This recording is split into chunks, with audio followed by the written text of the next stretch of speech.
Gunung Anak Rakatau disebut memicu terjadinya tsunami.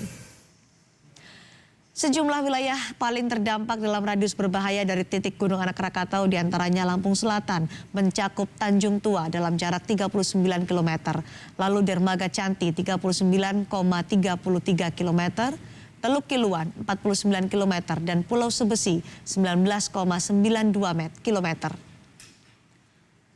Sebaliknya di sisi selatan Gunung Anak Rakatau, Provinsi Banten menjadi area terdampak yang mencakup Pantai Tanjung Lesung dengan jarak 49,61 km, Pantai Anyer 51,2 km, Pantai Carita Anyer 47,75 km, dan Pantai Sangiang 48 km.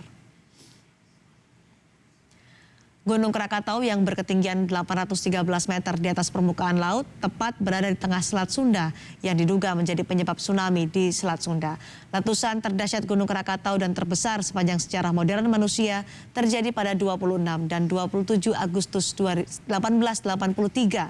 Letusan ini mengubah iklim global dunia saat itu dan menewaskan kurang lebih 36.000 jiwa di Indonesia.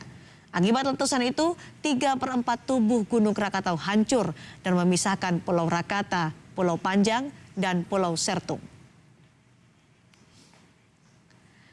Aktifnya dapur magma di perut bumi di bawah kaldera letusan Gunung Krakatau selanjutnya menumbuhkan Gunung Anak Rakatau, tepatnya pada 29 Desember 1927, 40 tahun sejak letusan Gunung Krakatau.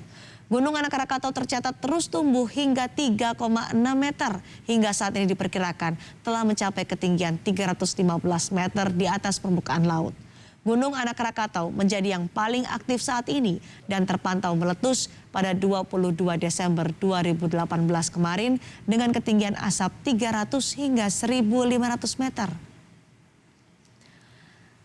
Kami juga menampilkan ilustrasi animasi bagaimana erupsi vulkanik gunung api yang berada di lepas pantai bisa memunculkan tsunami yang masif.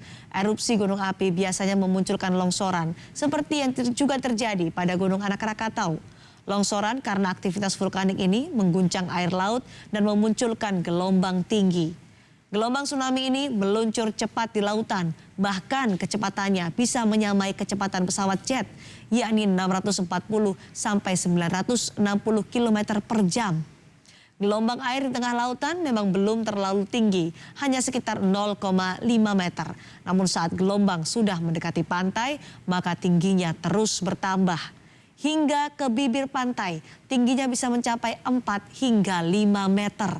Gelombang inilah yang kurang lebih menerjang permukiman penduduk, penginapan, dan semua hal yang ada di daratan pesisir pantai kawasan Kabupaten Pandeglang, Kabupaten Serang, dan wilayah Lampung Selatan.